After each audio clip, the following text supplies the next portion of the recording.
இறைவன் மிகப்பெரியவன். ஹபீபி திரைப்படம் குறித்து இது இஸ்லாமிய வாழ்வியல் என்று ஒரு செய்தி பரப்புரையாக சொல்லப்பட்டு வருகிறது. உண்மையிலேயே இது இஸ்லாமிய வாழ்வியலா என்று கேட்டால் இல்லை என்ற பதிலை உறக்க சொல்ல வேண்டிய இடத்தில் நாம் இருக்கிறோம். சினிமாவில் நடிக்கக்கூடிய இஸ்லாமிய நடிகர்களுக்கு, சினிமாவில் பாடக்கூடிய முஸ்லிம் பாடகர்கள் பாடகிகளுக்கு, சினிமாவில் நடிக்கக்கூடிய அல்லது சினிமாவை இயக்கக்கூடிய டைரக்ஷன் செய்யக்கூடிய முஸ்லிம் இயக்குனர்களுக்கு, சினிமாவுக்கு கதை எழுதக்கூடிய கதை எழுத்தாளர்களுக்கு, ஆண்கள் பெண்கள் இந்த துறையில இருக்கக்கூடிய எல்லாருக்கும் நம்ம சொல்றது, நீங்க என்ன வேணுமானாலும் செய்யலாம், என்ன வேணுமானாலும் எழுதலாம், அது உங்களுக்கும் இறைவனுக்குமானது. இதற்குரிய கூலி சொர்க்கமா நரகமா என்பது உங்களுக்கும் இறைவனுக்குமானது. நீங்கள் செய்கிற வேலை ஹலாலா ஹராமா என்பது உங்களுக்கானது.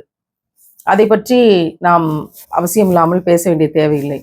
ஆனால் இது நாங்கள் செய்யக்கூடிய இந்த வேலை, நாங்கள் எடுக்கக்கூடிய இந்த படம், நாங்கள் எழுதக்கூடிய இந்த கதை, இதுதான் இஸ்லாமியர்களுடைய வாழ்வியல் என்று நீங்கள் காட்ட முற்படுகிற போது அதை குறித்த கடுமையான விமர்சனங்களை கண்டிப்பாக எதிர்கொள்ள வேண்டிய அவசியமும் உங்களுக்கு வந்து சேரும். நீங்கள் திரைப்படத்தில் காட்டி இருக்கக்கூடிய பெண்கள் பாவடை தாவணி அணிந்திருக்கிறார்கள், கதை களத்தினுடைய நாயகி என்று வைத்துக் கொள்வோம். அப்படி பாவடை தாவணி அணிந்து கொண்டு வெளியில் போகிற போது அவர்கள் தலையில் அந்த தாவணி தலைப்பையே போட்டுக்கொண்டு போவது போல காட்டியிருக்கிறீர்கள். இது உண்மையிலேயே இஸ்லாமிய பெண்மணிகளுடைய நடைமுறையா? பெண்கள் வீட்டை விட்டு வெளியே செல்லுகிற போது ஒரு வெள்ளை துணியை மேலே போர்த்தி கொண்டு 80கள் 90களில் துப்பட்டி என்ற ஒரு நடப்பை வைத்திருந்தார்கள். வெளியே அதை போகும்போது போர்த்தி கொண்டு போகிறார்கள். அதற்கடுத்த தலைமுறையைச் சேர்ந்தவர்கள் ஃபர்தா என்ற உடையை அணிவது வசதியாக இருக்கிறது என்று ஃபர்தா கலாச்சாரத்தை பின்பற்றி கொண்டிருக்கிறார்கள். நாம் அணிகிற உடை எதுவாக இருந்தாலும் அதற்கு மேலே தளர்வான உடையை அணியக்கூடிய வழக்கம் இஸ்லாமியர்களுடைய வழக்கமாக இருக்கிறது. ஒருவேளை இது சட்டமாக இல்லை என்றால் உலகம் முழுவதிலும் இஸ்லாமியர்கள் அணிகிற சுடிதாரையே இயல்பாக லூஸாக அணிஞ்சு கொண்டிருக்கிற சேலைகளையே நீட்டாக அணிந்து கொண்டு இருக்கிற உடைகளையே அப்படியே அணிந்து கொண்டு போவதற்குரிய வாய்ப்புகள் இருந்திருக்கலாம்.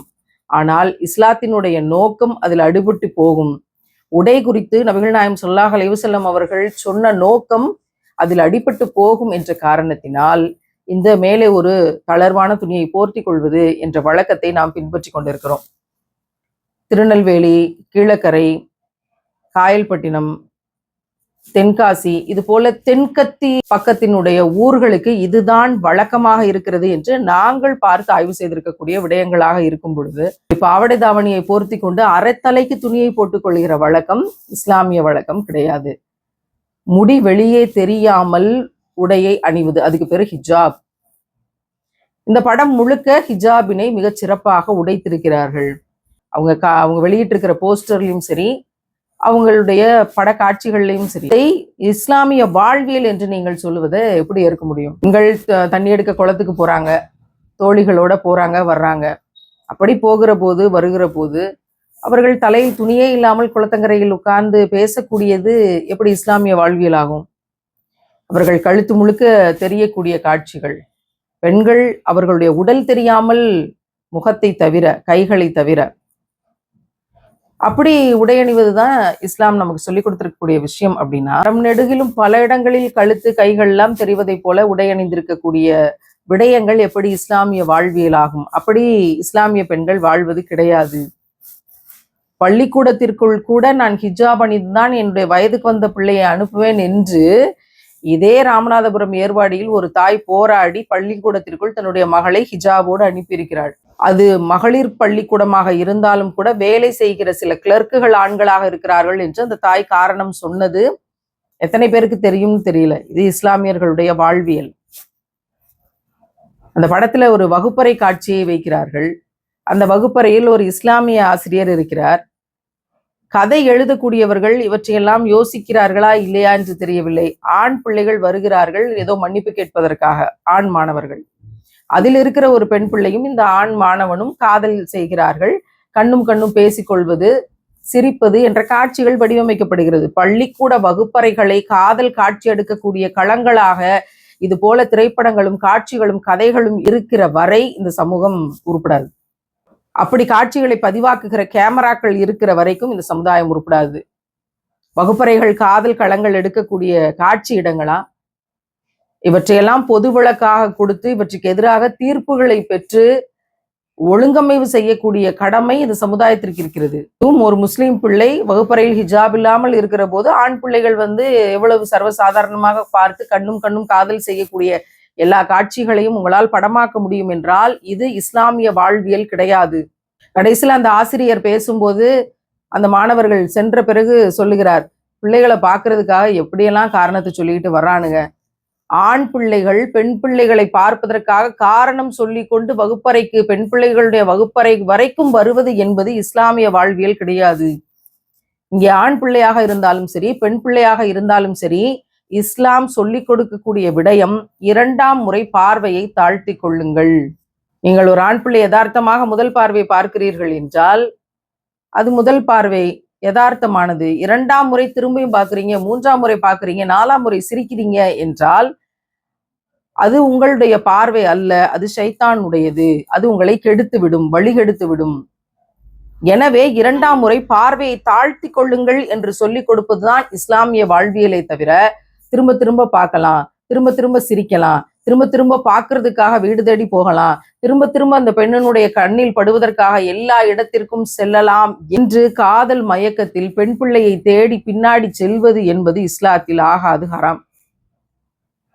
இது இஸ்லாமிய வாழ்வியல் கிடையாது.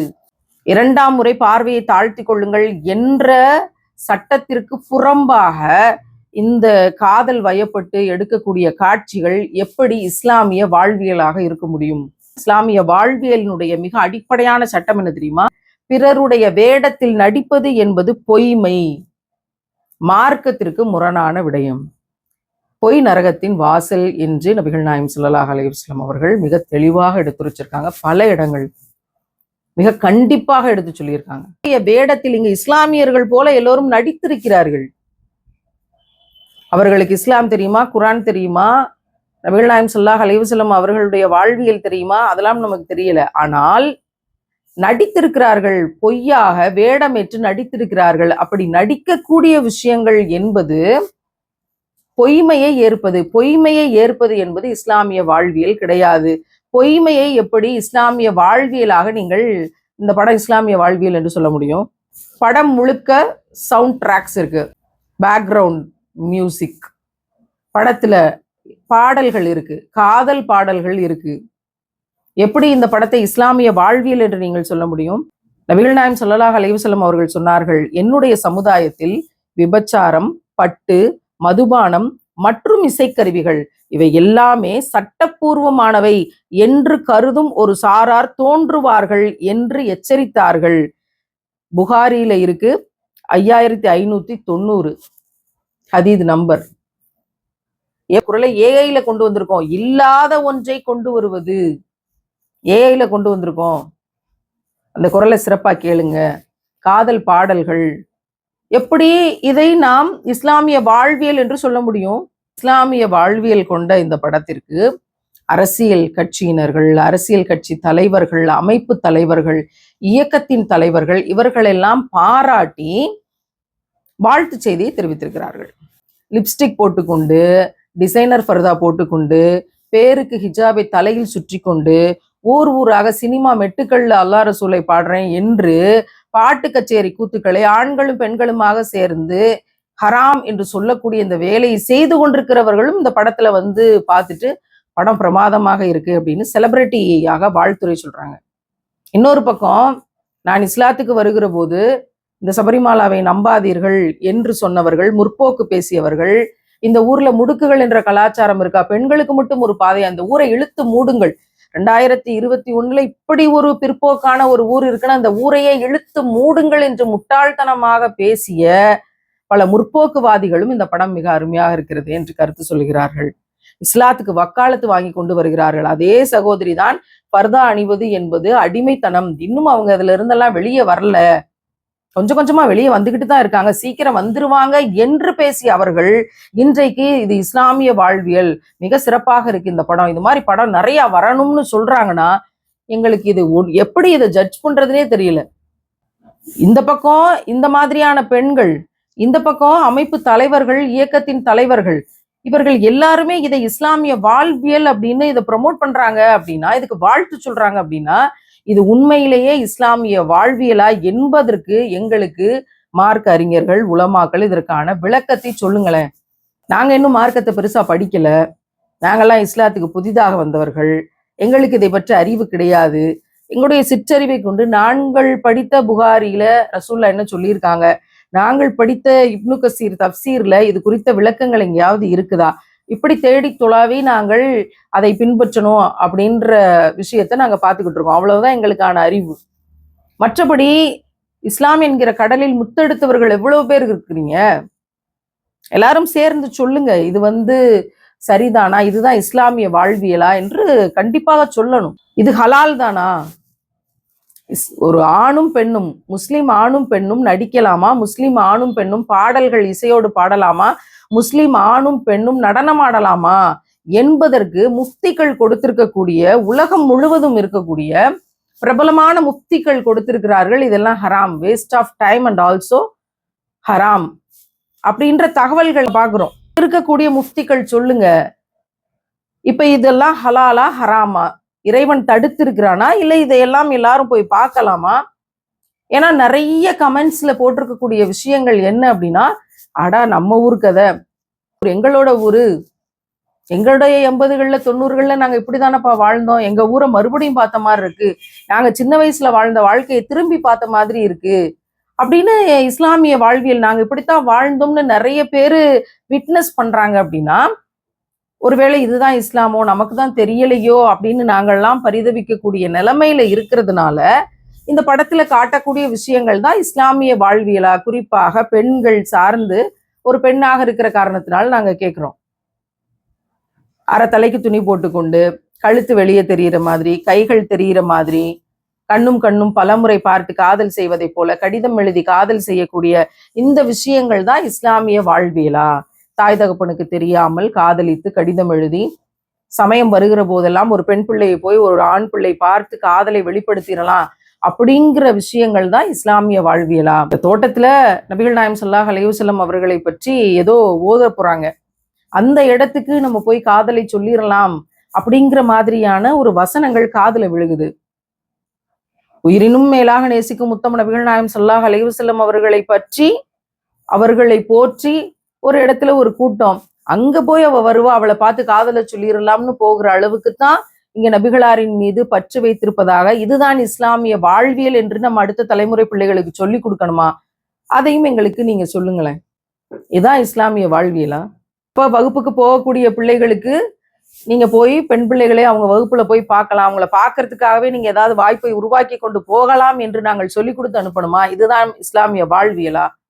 அதை பார்க்கக்கூடிய பெண்ணாசிரியர்கள், ஆண் பிள்ளைகள் பெண்களுடைய வகுப்புக்கு வரக்கூடாது என்று தடுக்காமல், இங்க வாங்கல கடைசி பெஞ்சு மாப்பிள்ளைகளா அப்படின்னு கூப்பிட்டு ஒரு நையாண்டியோட பொம்பளை பிள்ளைகளை பார்க்கறதுக்காக எப்படியெல்லாம் வர்றாங்க அப்படின்னு பேசுறது தான் இங்க இருக்கக்கூடிய வழிமுறையா? இப்படித்தான் ஆசிரியர்கள் இருக்கணும்னு நாங்க ஆசிரியர்களுக்கு சொல்லி கொடுக்கணுமா? இப்படிதான் பெண் பிள்ளைகளும் ஆண் பிள்ளைகளும் பள்ளிக்கூடத்துக்கு போய் காதலிச்சுட்டு வாங்க, இது இஸ்லாமிய வாழ்வியல் தானே அப்படின்னு நாங்க சொல்லி கொடுக்கணுமா? என்ன சொல்ல வர்றீங்க? கல்வித்துறை இவற்றையெல்லாம் மிக கடுமையாக கண்காணித்து வகுப்பறைக்குள் படம் எடுக்கக்கூடிய, வகுப்பறைக்குள் காதலிப்பதாய் படம் எடுக்கக்கூடிய காட்சிகள் ஒரு நாளும் வைக்கக்கூடாது என்ற சீரமைப்பை செய்யாமல், ஏற்கனவே 8ஆம் கிளாஸ் 9ஆம் கிளாஸ் பிள்ளைகளா நாங்க கமிட்டடுன்னு சொல்லி கொண்டிருக்கிற மிக மோசமான கலாச்சார சீர்கட்டுல இருக்கிறோம். ஒவ்வொரு பள்ளிக்கூடத்துக்கும் கவுன்சிலிங் போய் கொண்டிருக்கிற வேதனையில் நாங்க பதிவு பண்றோம். இதைத்தான் இஸ்லாமிய வாழ்வியல் என்று நீங்கள் சொல்லிக் கொடுக்க சொல்றீங்களா? பெண்களுடைய காட்சிகளும், காதல் காட்சிகளும், காதல் கடிதங்களும், உடை அமைப்புகளும், பெண்களுக்கான உடை அமைப்புகளும் எந்த அடிப்படையில் இஸ்லாமிய வாழ்வியல்? இது திருநெல்வேலி, கீழக்கரை, காயல்பட்டினம், தென்காசி, கடையநல்லூர் பகுதி மக்களுடைய வாழ்வியல்னா அந்த பகுதியில் இருக்கக்கூடிய இஸ்லாமிய பெண்கள் எங்களுக்கு பதில் சொல்லுங்க. இதுதான் இஸ்லாமிய வாழ்வியலா? நீங்கள் வெளியில பாவட தாவணியோட தான் பிள்ளைகளை அனுப்புவீங்களா தண்ணி எடுக்கிறதுக்கு? அப்படித்தான் அனுப்புனீங்களா? இதுதான் இஸ்லாமிய வாழ்வியலான்னு சொல்லணும். இதை பார்க்கக்கூடிய நான் முஸ்லிம்ஸ் எல்லாரும், முஸ்லிம் குடும்பங்கள் எப்படி வாழ்றாங்கன்னு நாங்க பார்த்தோம், எப்படி இருக்குன்னு நாங்க தெரிஞ்சுக்கிட்டோம்னு சொல்லும்போது, இதுதான் உண்மையா அப்படிங்கிற, இதுதான் இஸ்லாமிய வாழ்வியலா என்ற கேள்வியை நம்ம வலிமையா முன்வைக்கிறோம். ஒரு தவறான பார்வையையும் கண்ணோட்டத்தையும் அடுத்த தலைமுறைக்கும் மாற்று சமூகத்துக்கும் கொண்டு போய் சேர்த்துதாயிரும். கப்பலுக்கு போன மச்சாங்கிற பாட்டெல்லாம் எடுத்து இன்றைக்கு பாடக்கூடிய புரட்சி பெண்மணிகள் பாடகிகளுக்கு மார்க் அறிஞர்கள் பல பேர் விருது கொடுக்குறாங்க. டிசைனர் பிளவுஸோட, பட்டு சேலையோட, மேக்கப்போட, லிப்ஸ்டிக்கோட அரிதாரங்களை அப்பிக்கொண்டு வரக்கூடிய பெண்களுக்கு, முஸ்லீம் பெண்களுக்கு மார்க் அறிஞர்கள், நாங்கள்லாம் பெரிதும் மதிக்கக்கூடிய மார்க் அறிஞர்கள் ஷீல்டு கொடுத்து போட்டோ எடுத்து அதை இன்ஸ்டாகிராமில் இன்னைக்கு பதிவாக்கி போடக்கூடிய அவலங்கள். ஏன்னா அந்த மார்க் அறிஞர் அந்த இடத்துல தடுத்து கொண்டிருக்க கூடாதா? படத்தில் நடிக்கக்கூடிய பெண்கள் ரொம்ப கண்ணியமா அறத்தலைக்கு துணி போட்டு நடிக்கக்கூடிய பெண்கள் வெளியே துபாயிலையும் மற்ற இடங்கள்லையும் இந்த சினிமா ப்ரமோஷன் ஃபங்க்ஷனுக்கு வரும்போது ஸ்லீவ்லெஸ்ஸோட, அரைகுறை ஆடையோட தான் வர்றாங்க. பக்கத்துல அத்தனை ஆண்களும் நிக்கிறாங்க, முஸ்லிம் ஆண்களும் நிக்க பழகிட்டாங்க. இன்னைக்கு மிக தெளிவாக முஃப்திகள் பதிவு செய்யறாங்க. இதை போல சினிமாக்கள் என்ன செய்யும் என்றால் நார்மலைஸ் பண்ணிரும். இது ரொம்ப இயல்பானதுதான், இது சாதாரணமானதுதான் அப்படின்னு நார்மலைஸ் பண்ணும். எதை? மிக்சிங், இந்த குரூப் மிக்சிங் அப்படிங்கிறத நார்மலைஸ் பண்ணிரும். ஆண்களும் பெண்களும் இயல்பாக கலந்து வேலை செய்ய முடியும். ஆண்களும் பெண்களும் இயல்பாக கலந்து ஒரு ஃபங்க்ஷன்ல பேச முடியும். அரைகுறை ஆடையில பெண்கள் வந்தாலும் அவங்களோட இயல்பாக நின்று கைகுலுக்கி பேசிட்டு கடந்து போக முடியும். இதை மிக சாதாரணமாக நார்மலைஸ் ஆகும் இந்த சினிமா. எனவே சினிமா ஹராம். இது அவர்கள் சொல்லி இருக்கக்கூடிய விஷயங்களை எல்லாம் நாங்க கண்ணால் இன்றைக்கு பார்த்து விட்னஸ் பண்றோம். மறுமையினுடைய அடையாளங்கள் என்று எச்சரிக்கப்பட்ட விஷயங்கள் எல்லாம் இங்கு நார்மலைஸ் செய்யப்படுகிறது. அதற்கு அமைப்பு தலைவர்களும் இயக்க தலைவர்களும் வாழ்த்து சொல்றாங்கன்னா, அரசியல்வாதிகள் சட்டமன்ற உறுப்பினர்கள்லாம் வாழ்த்து சொல்றாங்க அப்படின்னா, நாங்க இதுக்கு இதை இஸ்லாமிய வாழ்வியல்னு அப்ப நாங்களும் ஏற்றுக்கொள்ளணுமா என்று மார்க் அறிஞர்களும் உலமாக்கள் பெருமக்களும் எங்களுக்கு பதில் சொல்லுங்க.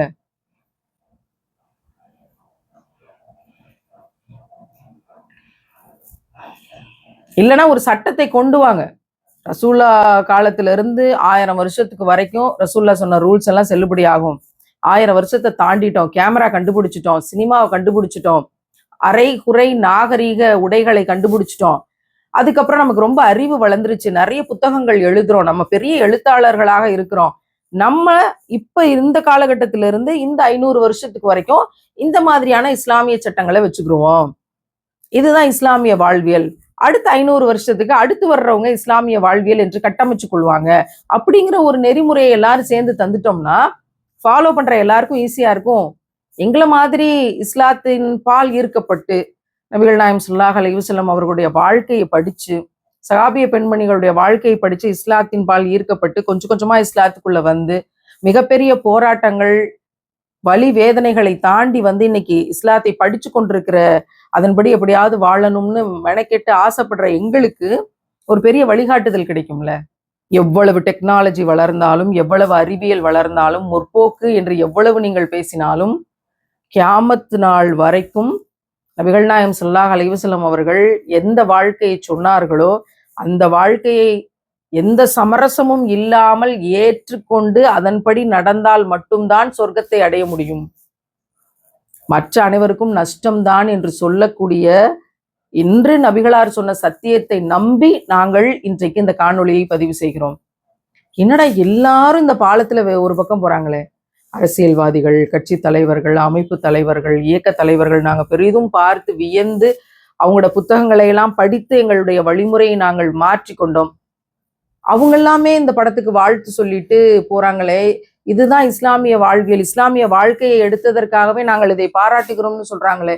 எல்லா மக்களும் இன்ஃப்ளூயன்சர்ஸ், யூடியூபர்ஸ்னு இந்த பாலத்தின் வழியாக இதுதான் சரி அப்படின்னு சொல்லிட்டு போறாங்களே, நம்ம ஒத்தாள் இந்த பக்கம் தனியா எதிர்த்திசையில இல்லை, இது இஸ்லாமிய வாழ்வியல் இல்லை, இஸ்லாமிய பெண்களுடைய வாழ்க்கையாக இது சொல்லப்படவில்லை, இங்க தவறாக காட்டப்பட்டு இருக்கிறதுன்னு இந்த பக்கம் எதிர்த்துல ஒத்தாள தனியா வர்றமே, இதை எப்படி மக்கள் ஏற்றுக்கொள்வார்கள்? அல்லது இந்த பிரச்சாரம் செல்லுமா வெல்லுமா என்றெல்லாம் யோசிக்கவே இல்லை. இந்த பூமியில் வாழ்வது, மரணிப்பது, நாங்கள் செய்யக்கூடிய தொழுகைகள், கொடுக்கக்கூடிய குர்பானிகள், இது எல்லாம் படைத்த இறைவனுக்காக மட்டுமே. வாழும் வாழ்க்கை, மரணிக்கும் மரணம் அனைத்தும் படைத்த இறைவனுக்காக மட்டுமே. இறைவன் என்ன கட்டளைகளை தந்திருக்கிறானோ, எப்படி வாழ வேண்டும் என்று சொல்லி இருக்கிறானோ அதன்படி வாழ்ந்து மரணிக்க வேண்டியதுதான். அப்படி இறைவனுக்காக வாழ்கிற போது இறைவனுடைய சட்டங்களை எடுத்து சொல்ல வேண்டியது, அது மாறுகிற போது அதற்காக போர்க்குரல் கொடுக்க வேண்டியது ஒரு மூமினுடைய கடமை, ஒரு இறை நம்பிக்கையாளருடைய கடமை. எல்லாரும் இந்த பக்கம் போயிட்டாங்களேங்கிறதுக்காக நான் இவர்களை பார்த்து அஞ்சி கொண்டு நான் அமைதியாக இருக்கவில்லை அல்லது அதை ஏற்றுக்கொண்டு கடந்து விடவில்லை. நான் என்னுடைய சத்தியத்தின் நிலைப்பாட்டில் தெளிவாக இருந்தேன். நான் இவற்றிலிருந்து தடுத்து கொண்டேன். அதற்கு பிறகு இல்லை, இது இஸ்லாமிய வாழ்வியல் இல்லை என்று நான் குரல் கொடுத்தேன். தீமைகளை காணும் போது, உண்மைக்கு புறம்பான விஷயங்கள் பரப்பப்படுகிற போது, அப்ப நான் என்னுடைய வாயால் அதை பிறருக்கு எடுத்து சொல்வதற்கு முயற்சி செய்திருக்கிறேன். அந்த திருப்தி போதும். இதையும் செய்யாம எனக்கு என்ன அப்படிங்கிற ஒரு வாழ்க்கையை இறை நம்பிக்கையாளனால், ஒரு மூமினால் இந்த உலகத்துக்கு அச்சைப்பட்டு அப்படி இருக்க முடியாது. இதிலும் பெண்களுடைய வாழ்வியல் குறித்து மட்டும்தான் நான் பதிவு செஞ்சிருக்கிறேன். இல்லை, அப்படி கிடையாது. ஒரு ஆசிரியராக வகுப்பறைகள்ல வைக்கக்கூடிய இந்த போன்ற காதல் காட்சிகளுக்கு நான் இஸ்லாத்துக்கு முன்னாடி இருந்தே கடுமையான எதிர்ப்பை தெரிவித்தவள் என்கிற முறையில இங்கேயும் வன்மையான கண்டனங்களை தெரிவிக்கிறேன். இஸ்லாம் அதை அடியோடு வேரோடு மாற்றி சொல்லி இருக்கிறது. அடுத்த தலைமுறைக்கு தெளிவா சொல்றோம், உருப்படியா படிக்கிற வழியை பாருங்க, உங்களோட தனி திறமைகள் என்ன, அதை சமூகத்துக்கு பிரயோஜனமா ஹலாலா எப்படி செயல்படுத்த முடியும்னு பாருங்க. இந்த உலகத்துல மரணித்த பிறகு நம்ம சொர்க்கத்துக்கு போகணும், மறுமையில் வெற்றி அடையணும் அப்படிங்கிற இடத்துக்கு நகரணும். அதுதான் வாழ்க்கையினுடைய வெற்றி. இதுதான் இறைவன் நமக்கு சொல்லி கொடுத்தது, நம்முடைய தலைவர் நபிகளார் நமக்கு கற்பித்து கொடுத்தது.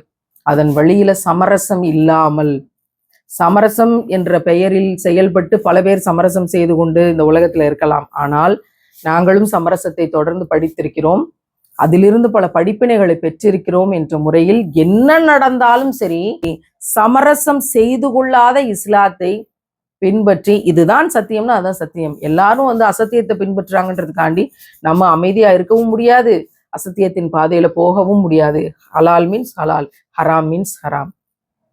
சமரசமே இல்லாமல் சத்தியத்தின் மார்க்கத்தில் நிலைத்திருப்போம். அதற்கான கூலியை மனிதர்களால் தர முடியாது, இறைவனிடத்தில் மட்டுமே பெற்றுக்கொள்வோம் என்கின்ற மூமினாக. அஸ்ஸலாமு அலைக்கும் வரஹ்மத்துல்லாஹி வபரகாத்துஹு.